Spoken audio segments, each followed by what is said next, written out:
풍성한 생명, 건강한 교회, 분당 구미교회 김대동 목사님이 전하시는 주일 예배 말씀입니다. 오늘은 우리가 잔악한 일제의 압제로부터 해방된 지 67주년을 맞이하는 광복절 기념주일입니다. 그런데 어제 새벽에는 참으로 놀라운 광복절 대첩이 있었습니다. 대한민국 축구가 올림픽에서 일본을 2대0으로 완전히 눌러버린 것입니다. 사실은 일본이 이번 올림픽에서 축구 우승을 목표로 아주 면밀하게 오랫동안 준비를 해왔다고 합니다. 그래서 이에선 8강, 4강까지 아주 승승장구하였습니다. 그런데 일본은 자기들 나름대로 최악의 시나리오를 생각했는데 그것은 4강에서 가장 껄끄러운 한국을 만나서 메달도 따지 못하고 경기에서 지는 것이었습니다. 그런데 그만 그 최악의 시나리오대로 되어버리고 만 것입니다. 이에 비해서 우리 한국은 정말 너무 잘 싸웠습니다. 적지에서 영국을 이겨버리더니 이번에는 숙적 일본을 만나서도 너무너무 잘 싸웠습니다. 그런데 특히 우리나라는 일본만 만나면 평소에 우리가 갖고 있는 전력의 30%가 더 증강이 된다고 합니다. 이것은 일본은 꼭 이겨야 된다고 하는 정신력 때문입니다. 정말 이번 광복절은 마음이 너무너무 시원합니다. 근본에 올림픽에 나가서 선전하고 있는 우리 선수들, 특히 이 축구에서 광복절 대첩으로 일본을 이겨버린 우리 선수들을 위해서 여러분 응원의 박수 한번 보냈으면 합니다. 네, 그런 박수 말고 대한민국! 네, 이게 제대로 된 박수죠. 네. 그런데 여러분, 운동 경기뿐만 아니라 이제 우리는 모든 면에서 일본을 이겨야 합니다. 일본은 지금도 여전히 독도는 자기네 땅이라고 우기고 있습니다. 전쟁 범죄에 대한 반성도 없고 계속해서 교과서를 왜곡하고 있습니다. 위안부 문제에 대해서도 전혀 회개하지 않고 그저 망언을 일삼고 있습니다. 독일 같은 나라는 자기들의 그 죄악상을 깊이 뉘우치고 진심으로 참여하는데 아마 그래서 선진국인가 보지요. 그런데 일본은 어떻게 그런지 참으로 기만적이고 또 그저 소인배 같은 모습만 보이고 있습니다. 결국 이것은 그들의 그릇이 이것밖에 안 된다는 것입니다. 그러므로 이제 우리가 커져야 합니다.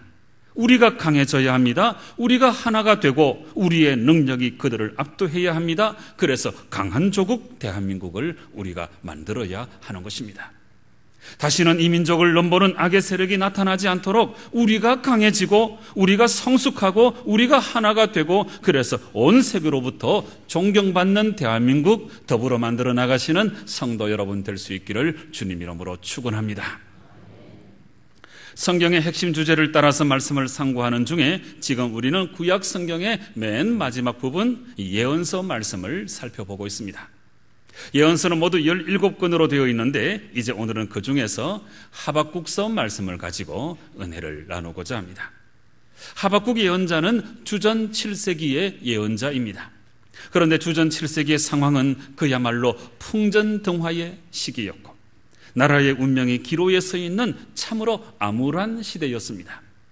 여러분, 이때는 벌써 북쪽 이스라엘은 멸망당한 이후였고 남쪽 유다만이 겨우 이스라엘의 그 명맥을 유지하면서 온갖 고난과 어려움을 겪고 있었던 그런 상황이었습니다. 바로 이 당시에 온 세상을 지배하던 제국은 바벨론 제국이었습니다. 바벨론은 그때까지 온 세상을 지배하고 있었던 아수르 제국을 완전히 함락시키고 아주 기세등등하게 승승장구하고 있었습니다. 그리고 바로 얼마 후에는 갈그미스 전투에서 남쪽의 큰 나라 애굽까지도 크게 대패시키고 마침내 바벨론은 온 세상을 지배하는 대제국이 되어가고 있었습니다. 바로 이런 때에 강대국끼리 세력 다툼을 벌이고 있는 이 틈바구니 속에서 남쪽 유다는 그야말로 한시도 마음을 놓을 수 없는 불안한 상황 가운데 놓여 있었습니다. 그러나 바로 이런 때에도 정신을 차리지 못하고 남쪽 유다는 나라의 말기적 현상으로서 종교적 도덕적 타락이 아주 극에 달하였습니다. 통치자들은 강대국에게 조공을 바치기 위해서 백성들을 심히 착취하고 압제하는 일을 서슴지 않았습니다. 심지어는 하나님 말씀을 전하는 주의 종들을 잡아 죽이는 그런 악행까지도 서슴지 않았고, 그리고 백성들 역시도 향락과 사치와 방종을 일삼으며 하나님을 떠나 악한 모습으로 치닫고 있었습니다. 바로 이런 때에 하박국은 하나님으로부터 예언자로 부르심을 받았는데, 그렇게 부르심을 받자마자 참으로 기가 막힌 이 현실의 질문들을 가지고 하나님께 나아갔습니다. 하박국은 유다 사회의 이 죄악된 생활을 목도한 후에 이 예언자적 정신을 가지고 먼저 이런 질문을 하나님께 드렸습니다. 하나님, 어떻게 공의의 하나님께서 이 악인들을 그냥 가만히 내버려 두시고 징계하지 않으십니까? 질문하였습니다. 그런데 바로 이런 질문에 대하여 하나님은 남쪽 유다의 죄악을 내가 절대로 그냥 묵과하지 않을 것이고, 때가 되면 내가 이방민족 바벨론을 심판의 도구로 사용했으라도 그 죄악을 분명히 징계할 것이라고 대답하셨습니다. 여러분, 이 대답은 하나님께서 어떤 방법을 사용하였으라도 택한 백성을 바르게 인도하기 원하시는 하나님의 그 마음을 우리에게 알려주고 있습니다. 그러므로 사랑하는 여러분, 바로 이런 하나님의 마음을 잘 알아서 정말 올바르게, 정말 정의롭게 오직 하나님의 뜻에 합당한 삶을 살아가는 성도 여러분 되시기를 간절히 바랍니다. 그런데 하박국은 이러하신 하나님의 그 첫 번째 대답에 대해서 도무지 납득하기가 어려웠습니다. 그것은 바벨론을 사용해서 남쪽의 유다를 심판하시는 것은 악한 원수로부터 이스라엘 민족을 보호해 주시겠다고 하는 하나님의 그 언약과 정면으로 배치되는 일이었기 때문입니다. 그래서 하박국은 고개를 갸우뚱거리면서 또다시 두 번째 질문을 하나님께 드렸습니다. 하나님, 왜 하나님은 하필이면 이 남쪽 유다보다 더 패역하고 더 악한 하나님을 모르는 저 이방 민족인 바벨론을 들어서 하나님의 백성들을 심판하십니까? 질문하였습니다. 이런 하박국의 두 번째 질문에 대해서도 하나님은 아주 분명하게 대답해 주셨습니다. 그것은 범죄한 유다를 징계하기 위해서 잠깐 동안 바벨론을 들어 사용한 것뿐이지, 바벨론도 결국 그들의 죄악대로 분명히 심판을 받을 것이고 결국은 자기의 죄악을 따라 멸망할 것이라 하는 사실을 하나님께서 분명히 알려주셨습니다. 그리고 여러분, 바로 이 두 번째 대답을 하실 때에 하나님께서는 하박국에게 참으로 중요한 말씀을 한 가지 더 전해 주셨습니다. 여러분, 그 말씀이 하박국 2장 4절에 기록되어 있습니다. 보라, 그의 마음은 교만하며 그 속에서 정직하지 못하나 의인은 그의 믿음으로 말미암아 살리라. 의인은 그의 믿음으로 말미암아 살리라. 여러분, 이 말씀은 지금 이 시대가 어떠하든지 어떤 형편에 처해 있든지 오직 믿음으로 살아가는 의인은 구원을 얻게 될 것이라 하는 놀라운 약속의 말씀이었습니다. 여러분, 지금 이 말씀은 오늘날 우리의 믿음의 삶에 있어서도 너무나 중요한 말씀이 아닐 수 없습니다. 교만한 자들이 불의한 삶을 살다가 마침내 멸망에 이르고 말겠지만, 악한 자들이 함부로 살다가 결국에 패망에 이르고 말겠지만, 그러나 오직 믿음으로 살아가는 의인들은 하나님의 구원을 얻게 되고 진정으로 복된 인생을 살아가게 된다고 하는 하나님의 분명한 약속의 말씀입니다. 여러분, 여기 나오는 믿음이라고 하는 말은 히브리 말로 에무나라고 하는 단어인데요, 이 말은 견고함, 굳건함, 또 충실함, 성실함, 이런 뜻을 가지고 있는 단어입니다. 그래서 이 말은 어떤 상황 속에서라도 결코 하나님의 섭리를 의심하지 아니하고 그 하나님을 깊이 신뢰하며 그 하나님과 더불어 날마다 올바른 관계를 유지하는 그런 삶의 태도를 가리켜서 믿음으로 사는 삶이라고 표현하고 있는 것입니다. 간절히 바라기는 여러분은 진실로 오직 충실한 믿음으로, 견고한 믿음으로 하나님을 온전히 의지하여서 날마다 생명의 삶을 살아가는 성도 여러분 되시기를 주님 이름으로 축원합니다. 여러분, 오직 의인은 믿음으로 말미암아 살리라, 이 한 말씀을 통하여 이제 하박국은 하나님의 뜻을 깊이 깨닫고 결국 하나님이 모든 것을 다 섭리하신다는 사실을 확신하게 되었습니다. 하나님은 범죄한 남쪽 유다를 징계하시기 위하여 잠깐 동안 바벨론을 들어 사용하신 것이고, 바벨론도 결국 그들의 죄악대로 심판받아 반드시 멸망당할 것이라고 하는 사실을 깨달았습니다. 그리고 어떤 삶의 정황 속에서도 오직 믿음으로 살아가는 의인만이 종국적인 구원과 승리를 얻게 될 것이라 하는 사실도 마음 깊이 깨달았습니다. 이를 통하여 하박국은 결국 모든 인간의 역사를 섭리하시는 분은 우리 하나님이신 줄로 마음 깊이 확신하였고, 나아가서 그 하나님을 섭리의 하나님으로 믿고 고백하게 되었습니다. 이로 말미암아 이제 하박국의 신앙적 회의는 말끔히 다 사라졌고, 그리고 하박국은 그 하나님을 발견하고서는 너무나 기쁘고 감사하여서 이제 참으로 아름다운 하나의 노래를 지어 부르고 있습니다. 여러분, 그렇게 해서 하박국이 지어 부르던 노래가 바로 오늘 본문 하박국 3장에 다 기록되어 있는데요. 그런데 하박국은 이제 이 16절에 와서 당시의 상황을 이렇게 노래하고 있습니다. 내가 들었으므로 내 창자가 흔들렸고 그 목소리로 말미암아 내 입술이 떨렸도다. 무리가 우리를 치러 올라오는 환난 날을 내가 기다림으로 썩이는 것이 내 뼈에 들어왔으며 내 몸은 내 처소에서 떨리는도다. 여러분, 지금 이 16절의 상황이 어떤 상황인 줄 아시겠습니까? 이 구절 속에 무리가 우리를 치러 올라오는 환난 날, 여러분, 이것은 다름이 아니라 전쟁의 상황을 설명해 주는 표현입니다. 지금 전쟁이 일어나려고 하는 것입니다.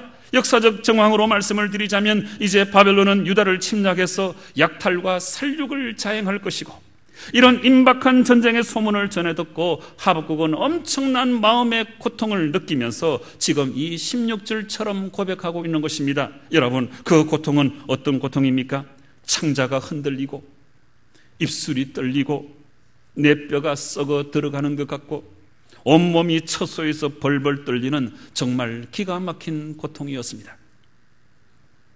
그런데 여러분, 놀라운 사실은 그럼에도 불구하고 하박국은 곧 이어서 이렇게 고백하고 있습니다. 여러분, 17절과 18절 말씀을 보시기 바랍니다. 비록 무화과 나무가 무성하지 못하며 포도나무에 열매가 없으며 감람나무에 소출이 없으며 밭에 먹을 것이 없으며 우리의 양이 없으며 외양간에 소가 없을지라도, 여러분, 아무것도 없네요. 아무것도 없습니다. 전쟁의 상황 속에서 다 잃어버린 것 같아요. 아무것도 없습니다. 오직 한 가지만 있어요. 없는 것만 있습니다. 그런데 여러분, 그런 상황 중에서도 오늘 하박국은 어떻게 고백하는가 하면 18절 말씀, 나는 여호와로 말미암아 즐거워하며 나의 구원의 하나님으로 말미암아 기뻐하리로다.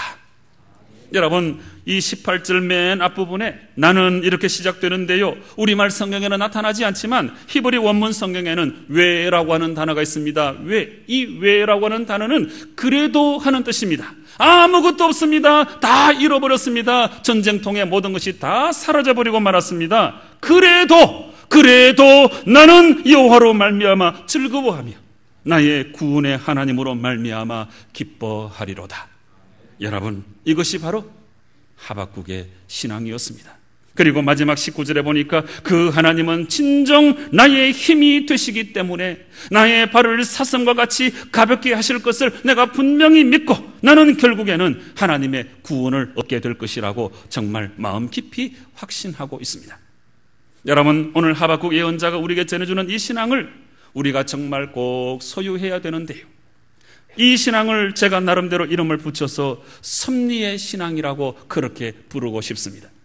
여러분, 수많은 신앙의 양태 중에서 이 섭리의 신앙이야말로 가장 위대한 신앙입니다. 가장 성숙한 신앙입니다. 가장 바람직한 신앙입니다. 주시면 축복이고 주시지 아니하면 심판이라고 생각하는 유아기적인 신앙이 아니고, 주시지 않아도 고통 가운데 있어도 그 속에서 우리를 향하신 하나님의 뜻이 있다고 믿는 성숙한 신앙, 여러분, 이 신앙이 바로 섭리의 신앙입니다. 역경 중에도 하나님께서 나를 구원해 주실 줄로 믿고 하나님께 무릎 꿇어 기도할 줄 알고, 순경 중에도 이 모든 것이 다 하나님께서 도와주신 결과인 줄로 믿고 교만하지 아니하고 겸손히 무릎 꿇어 감사할 줄 아는 신앙, 여러분, 이 신앙이 바로 섭리의 신앙입니다. 여러분, 이런 신앙은 상황을 초월한 신앙이고 조건과 상관없는 신앙이고, 그리고 이 신앙이야말로 그러므로의 신앙이 아니라 그럼에도 불구하고의 신앙입니다. 그러므로의 신앙은 축복하시니까, 일이 잘 되니까, 형통하니까, 모든 것이 다 평안하니까 그러므로 갖게 되는 신앙이지만, 그럼에도 불구하고의 신앙은 어떤 상황 속에서도 아무리 힘들고 어려워도 눈물이 앞을 가려도 순경 중이나 역경 중이나 그럼에도 불구하고 오직 하나님만을 바라보고 하나님만을 의지하는 성숙한 신앙입니다. 여러분, 우리에게 바로 이 그럼에도 불구하고의 신앙이 있어야 합니다. 이 신앙만 있으면 하나님께서는 결국에 우리를 온전히 구원해 주시는 것입니다. 이 신앙만 있으면 진실로 승리하게 되는 것입니다. 하나님의 도와주시는 것입니다. 진실로 합력하여 선을 이루게 하시는 것입니다. 사랑하는 성도 여러분, 여러분의 신앙이 참으로 하박국처럼 섭리의 신앙, 성숙한 신앙, 그럼에도 불구하고의 신앙이 되어서 날마다 하나님이 허락하시는 승리와 구원을 맛보며 살아가는 성도 여러분의 삶이 되시기를 주님 이름으로 축원합니다. 한 젊은 여인이 우범 지역에서 버스를 기다리고 있을 때 한 신참 경찰이 다가와서 이렇게 물었습니다. 함께 기다려 드릴까요? 이때 참으로 용감한 그 여인은 이렇게 대답을 했습니다. 아니요, 필요 없습니다. 저는 무섭지 않습니다. 그런데 그때 이 신참 경찰은 미소를 지으면서 아주 간절한 눈길로 다시 이렇게 말을 했습니다. 그런데 제가 무섭거든요. 저와 함께 좀 기다려 주실 수 없겠습니까? 여러분, 이 경찰관과 마찬가지로 우리는 죽는 것, 심각한 질병에 걸리는 것, 실직당하는 것, 자녀들이 말썽을 피우는 것, 사고를 당하는 것, 일이 제대로 풀리지 않는 것, 늙어가는 것, 이런 것들을 우리는 두려워할 수밖에 없습니다. 얄팍한 자존심 때문에 그렇게 고백하기 싫어하고, 그래서 인생의 두려움을 모른 척하거나 혹은 부정하거나 애써 억누르고 있는 것뿐이지, 여러분, 실제로 우리 인생은 참으로 두려운 것입니다. 저도 인생을 살아보니까 참 너무나 두렵습니다. 이것도 두렵고 저것도 두렵습니다. 그 중에 제일 두려운 것이 사람으로 인한 두려움입니다. 어제도 두렵고 오늘도 두렵고 그리고 내일도 두려운 것밖에 없습니다. 그런데 여러분, 시편 56편의 기자는 이렇게 우리 인생 가운데 찾아오는 그 두려움을 인정하고 그 두려움을 이겨내는 방법을 우리에게 소개해 주고 있습니다. 시편 56편 3절 말씀에 이렇게 기록하고 있습니다. 내가 두려워하는 날에는 내가 주를 의지하리이다. 여러분, 시편 기자는 그의 두려움을 인정했습니다. 내가 두려운 날이 있다고 고백했습니다. 그런데 이 기자는 그렇게 두려운 날에 나는 주님을 의지한다고 고백하고 있습니다. 내가 두려워하는 날에는 내가 주를 의지하리이다. 그리고 이어서 4절 말씀에서 또 이렇게 고백하고 있습니다. 내가 하나님을 의지하고 그 말씀을 찬송하올지라. 내가 하나님을 의지하였은즉 두려워하지 아니하리니 혈육을 가진 사람이 내게 어찌 하리이까 고백하고 있습니다. 사랑하는 성도 여러분, 인생은 참으로 두려운 것입니다. 눈을 깜빡이는 것마저, 숨을 쉬는 것마저 힘들고 어렵고 두려울 때가 있는 것입니다. 이 두려움을 우리가 인정하지 아니할 수 없습니다. 그러나 그렇게 두려운 날에 하나님을 진실로 믿고 그 하나님을 의지하면 우리는 두려움을 다 떨쳐버리고 온전히 승리할 수가 있게 되는 것입니다. 참으로 두려운 인생길에서 오직 하나님만을 믿고 하나님을 의지함으로 모든 두려움 다 이겨내시고 온전히 승리하는 성도 여러분 되시기를 주님 이름으로 축원합니다. 축원합니다. 미국의 뉴욕주 사우스 이스트에서 태어난 지 8주 만에 시력을 잃어버린 한 여자아이가 있었습니다. 감기로 인해서 이 눈 언저리가 부어올라서 이 아이의 부모가 아이를 데리고 약국에를 갔는데요. 그런데 무식하면 용감하다고, 한국만 그런 게 아니고 이 미국에도 무식한 사람들 많이 있는 것 같아요. 그 무식한 약사가 처방하기를 겨자를 갈아서 눈에 발라주라고 처방했어요. 그래서 겨자를 갈아서 뜨겁게 해서 눈에 발라주었는데 이로 인해서 이 아이는 태어난 지 8주 만에 시력을 다 잃어버리고 맹인이 되고 말았습니다. 그런데 이 아이의 고난은 여기에서 멈추지 않았습니다. 1살도 되기 전에 아버지가 죽고 홀 어머니 밑에서 자라났습니다. 그러나 어머니는 생계를 책임져야 했기 때문에 주로 이 아이는 할머니 품에 맡겨져 자라났습니다. 그런데 이 할머니를 만난 것이 이 아이에게는 참 큰 복이었습니다. 여러분, 사람을 잘 만나는 것이 큰 복이라고 제가 여러 번 말씀드렸잖아요. 그 어려움 가운데서도 이 아이는 이 할머니를 잘 만나서 일찍부터 신앙의 눈이 떠여졌고 참으로 행복을 누리며 사는 법을 몸으로 체득할 수 있었습니다. 그래서 할머니의 가르침으로 시적 감수성이 뛰어났던 이 아이는 놀랍게도 8살 때에 이런 시를 썼습니다. 비록 앞은 못 보지만 나는 얼마나 행복한 아이인가. 나는 다짐한다. 내게 주어진 것에 나는 만족하리라고. 8살짜리가 이런 시를 쓴 거예요. 그 뒤로 이 아이는 10살 때부터 성경 전체를 암송하기 시작했고 기타를 배워서 찬송 시를 작시하면서 곡조를 붙여서 노래를 만들기 시작하였습니다. 여러분, 그렇게 해서 그녀가 지은 찬송가가 지금 우리 찬송가 가운데 굉장히 많이 들어와 있습니다. 한 작가로서 제일 많은 찬송을 지은 작가이기도 합니다. 그녀의 이름은 페니 크로스비라고 하는 사람인데요, 그가 지은 찬송시는 무려 9,000여 편에 이르고 있습니다. 여러분, 그녀가 지은 아름다운 찬송 중에서 제가 몇 곡만 불러 볼 텐데요, 제가 선창을 할 테니까 여러분 귀에 익으시면 같이 한번 따라 불러보시기 바랍니다. 주의 음성을 내가 들으니 사랑한단 말일세. 믿는 마음으로 주께 가오니 나를 영접하소서. 내가 매일 십자가 앞에 더 가까이 가오니 구세주의 흘린 보배 피로써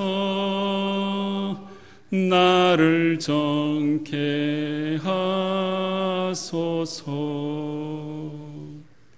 여러분 귀에 익으신가 봐요. 다 따라 부르시네요. 279장. 이레하신 구세주여 내가 비오니 죄인오라 하실 때에 날 부르소서. 주여 주여 내가 비오니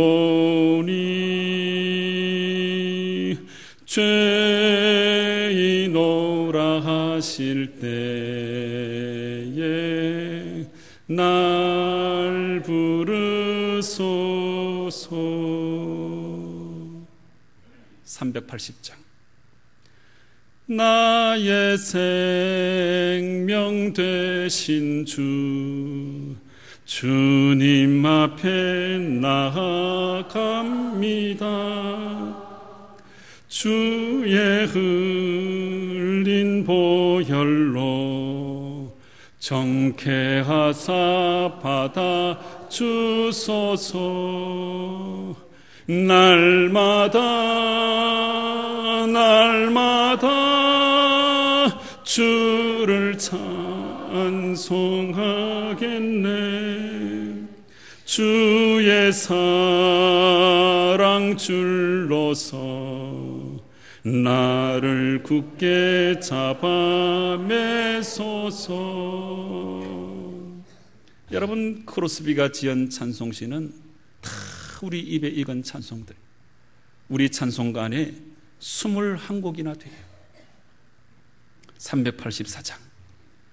나의 갈 길 다가도록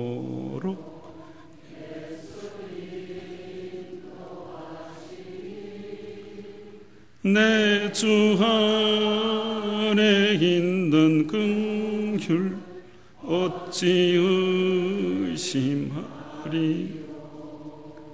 믿음으로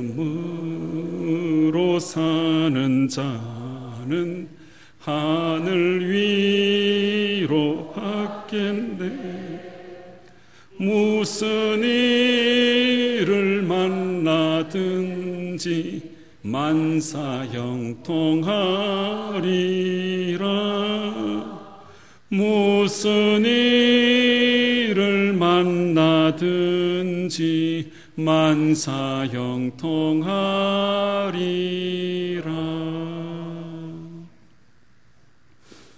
288장은 이 크로스비가 가장 좋아했던 찬송 같아요.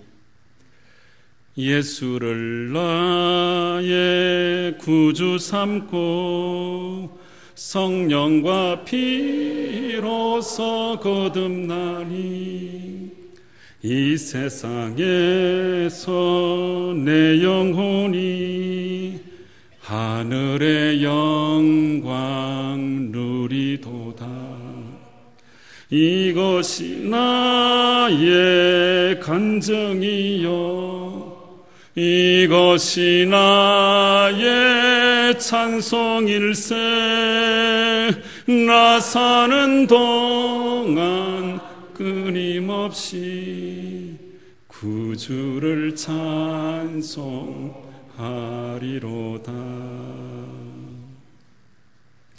나중에 95세를 일기로 하나님의 부르심을 받았는데요, 이 크로스비의 그 묘비명에는 크로스비 이 이름 한자하고 그 다음에 딱 한 문장이 기록되어 있는데 288장 이 찬송가 가사가 그의 묘비명에 기록되어 있습니다. 예수를 나의 구주 삼고 하늘의 영광 누리도다. 여러분, 그가 지은 찬송시들은 우리 한국인들이 가장 좋아하는 찬송가입니다. 이것은 미국인들도 마찬가지입니다. 지금도 미국 사람들은 대통령보다 이 크로스비를 더 사랑하고 존경하고 있습니다. 여러분, 그는 인간적으로 볼 때는 참으로 불행한 삶을 살았습니다. 그렇지만 무엇이든지 메사를 긍정적으로 바라보며 평생을 하나님의 은혜를 갈구하며 참으로 아름다운 믿음의 삶을 살아갔습니다. 그는 언젠가 이런 말을 한 적이 있었습니다. 모든 것을 할 수 있다. 언제나 웃고 하늘을 바라보자. 하나님이 도와주실 것이다. 그는 이렇게 노래하며 자기의 평생의 삶을 살아갔습니다. 그리고 그녀는 한평생을 살면서 수많은 슬픔과 고통을 경험하였지만 단 한 번도 원망이나 불평이나 증오의 마음을 품지 않았다고 자기 자서전에서 고백하고 있습니다. 여러분, 그의 고백을 한번 들어보세요. 나는 지금까지 85년 이상을 살아오면서 한순간도 어느 사람에 대한 원한이나 분노를 품은 일이 없습니다. 왜냐하면 나는 좋으신 하나님과 그분의 무한하신 자비를 항상 믿어왔기 때문입니다. 그분은 나를 성별시켜서 그분의 일을 하게 하셨습니다. 나에게 베푸신 그 많은 축복을 기억할 때 내가 어떻게 감히 불평할 수 있단 말입니까? 이렇게 아름다운 고백을 가지고 평생을 살았던 이 크로스비의 찬송가 하나만 제가 더 소개해 드릴게요. 이제 설교 끝나고 나서 우리가 함께 부르게 될 찬송인데요, 391장 오 놀라운 구세주 예수 내 주 참 능력의 주시로다. 큰 바위 및 안전한 그곳으로 내 영혼을 숨기시네. 메마른 땅을 종일 걸어가도 나 피곤치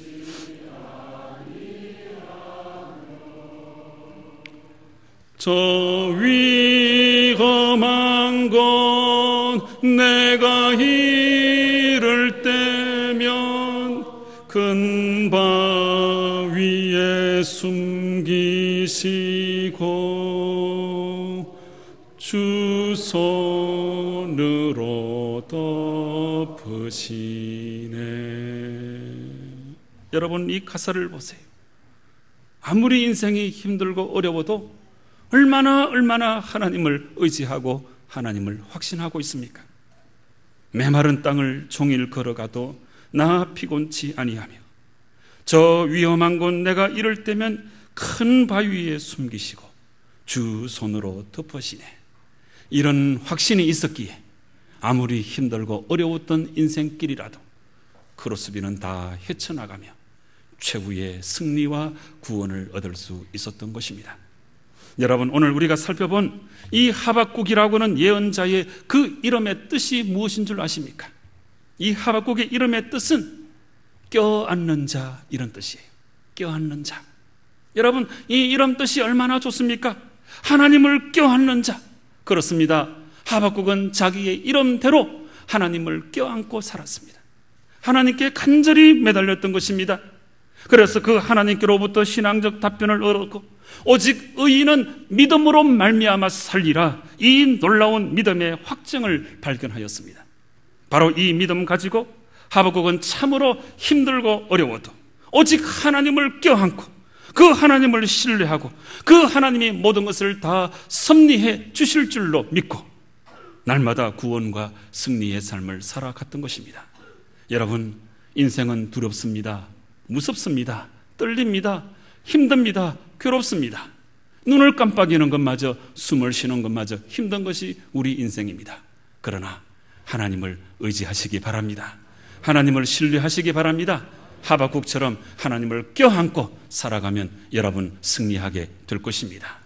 하나님을 껴안고 하나님을 굳게 믿고 하나님을 의지하며 살아감으로 날마다 승리와 구원의 삶을 살아가는 성도 여러분 되시기를 주님 이름으로 축원합니다. 기도하시겠습니다. 아버지 하나님, 아무리 살아보아도 인생이 너무나 힘들고 어렵습니다. 그러나 하나님이 계시기에, 하나님의 도우심이 우리 앞에 있기에 이 하나님 꼭 껴안고 하나님 의지하며 우리의 남은 인생을 살아가겠사오니 아버지 하나님, 우리를 생명의 길로, 구원의 길로, 승리의 길로 인도하여 주시옵소서. 예수님의 이름으로 기도드리옵나이다.